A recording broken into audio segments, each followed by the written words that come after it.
June 1920.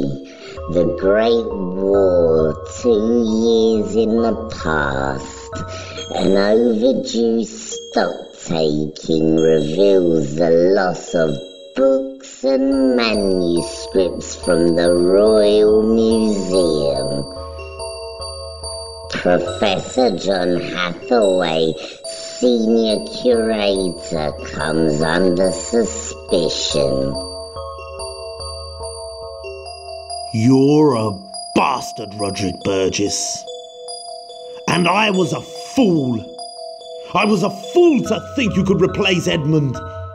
I was a fool to have given you that damn book. You've bled me dry, but you can't blackmail me any longer. I've written a suicide note. To my shame, I know too much about you. It's all there, all I know. If you're lucky, they'll only hang you. You'll ruin no more lives. I cannot bear my life any longer. Damn you to hell, Burgess. And alas, I am certain you'll meet me there. Professor Hathaway's use of a museum artifact in his suicide confirmed speculation that he was mentally unbalanced. No suicide note was found. At the inquest, accusations were made linking Hathaway to Roderick Burgess, the Lord Magus, and his Order of Ancient Mysteries. Nothing could be proven. The self-styled Demon King refused to comment. The sleepy sickness, as it was called, continued to spread. People fell asleep and did not wake up. They lived their lives like sleepwalkers, eating if fed, sometimes talking nonsense dream stuff. Psychic residue from the World War, some suggested. Bugger and blast him, I know he understands me.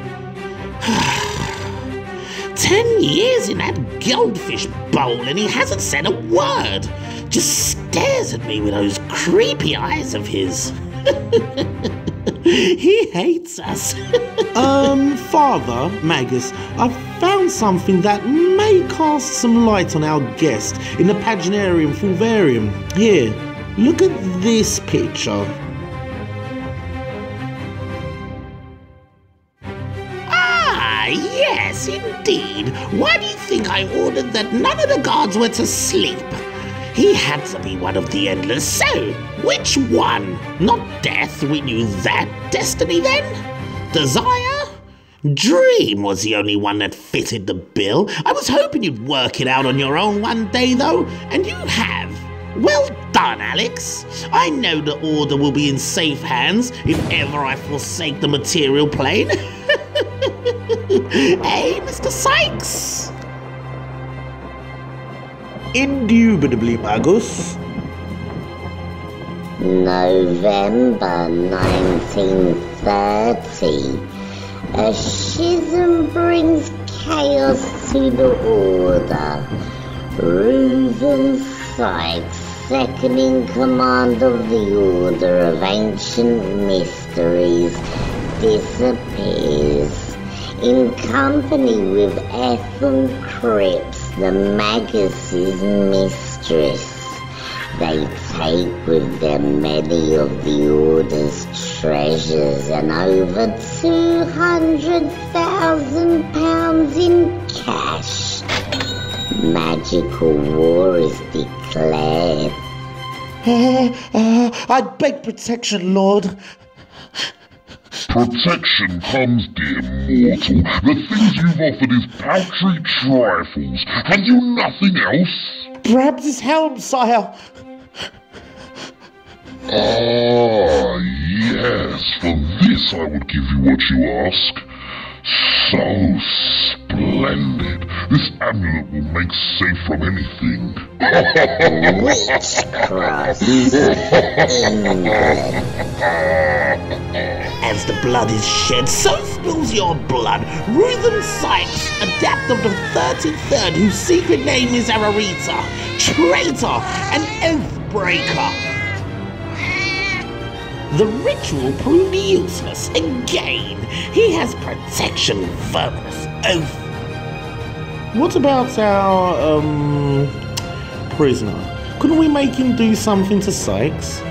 We can't make him do anything, Alex. All we can do is keep him there and hope. We could try to raise death again. Cretin, we can get Sykes if we just keep trying. Yes. In 1936, she walked out on him. She took the demon's gift with her. While he owned the amulet, it kept him safe. When he still possessed it, it was worth everything. July 1939, Ellie Marsden is in a charity ward. She's still asleep. She's woken twice in the last decade. Each time she cried for her mother. She still thinks she's 8. Daniel Bustamante was one of the last people to succumb to sleepy sickness, end of 1926. He's now been asleep for 13 years. His wife and children miss him. The universe knows someone is missing, and slowly it attempts to replace him. Wesley Dodd's nightmares have stopped since he started going out at night. He puts evil people to sleep with gas, then sprinkles sand on them, leaves them for the police to find in the morning. The idea came to him in his sleep. He doesn't dream about the man in the strange helmet anymore. No more burning eyes. Everything's alright. Wesley Dodd sleeps the sleep of the just. Oh, Father, do you think this is wise at your age, My age? Don't be so bloody insolent. Open the damn door. You. It's your fault. You. Damn you. You aren't death, but you live forever. You haven't aged a day since we caught you. You could have given me power beyond my wildest dreams.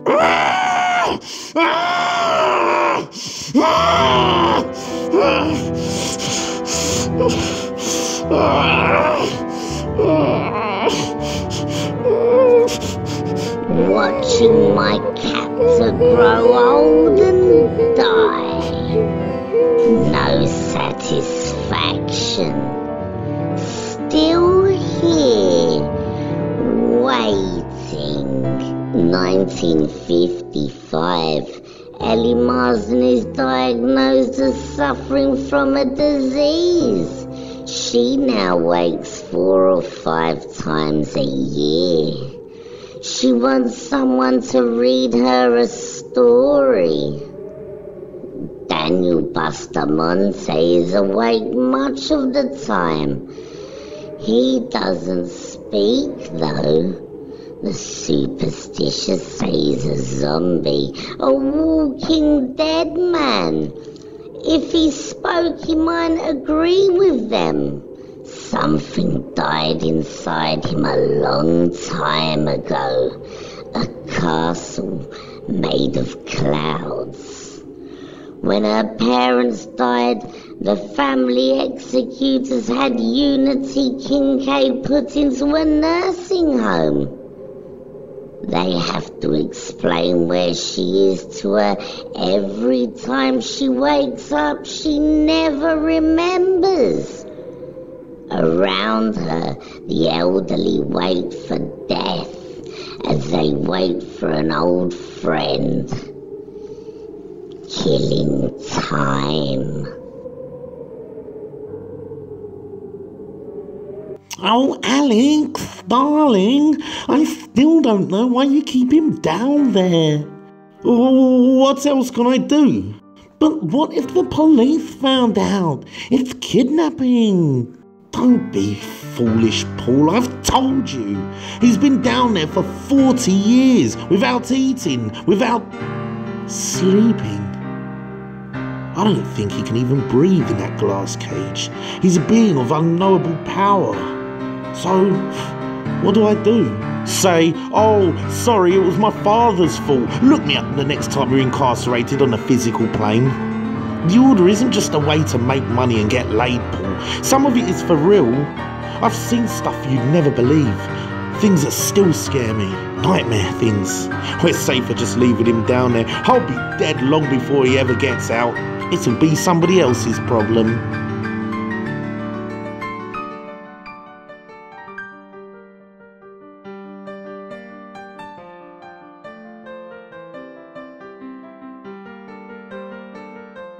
Oh, if you say so. You've been around a lot longer than I have. Fancy a game of tennis?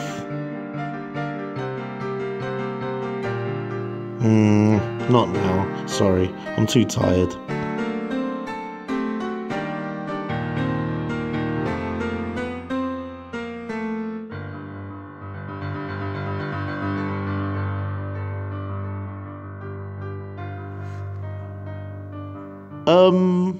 Hello?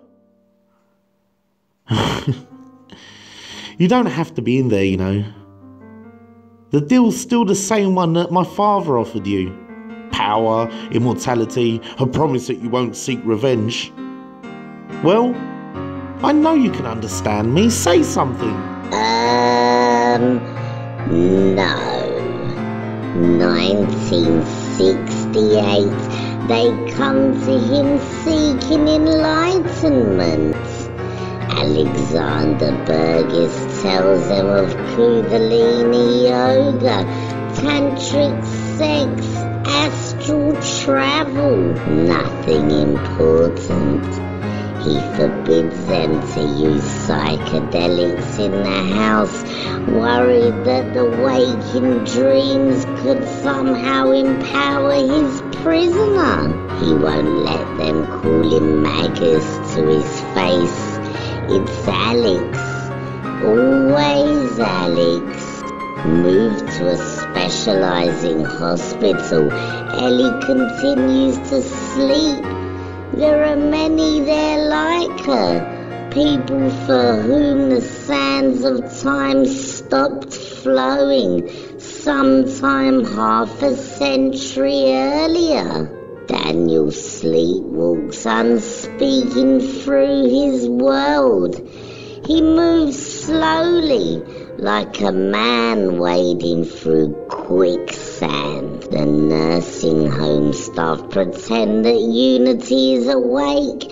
They wheel her from room to room with the other patients. Asleep, she watches the television. Asleep, she relaxes in the sun. There are always 2 guards in his room at all times. Coffee and amphetamines are freely available. The guards never sleep on duty. 1970. The young people have drifted away. Alex hands over the reins of the organisation to Paul Maguire, his long-time personal assistant. Paul doesn't believe in magic. He sees the Order of Ancient Mysteries as an efficient method of parting the credulous from their cash. Alex spends most of his time in his study. He wrote a memoir about his father, writes letters to newspapers defending his father's reputation, is editing a volume of his father's letters. One night he slashed his father's portrait with a knife. Alex will no longer read books on magic, except for one, the Liber Fulvarium Paginarium, and he only reads one page of that book over and over.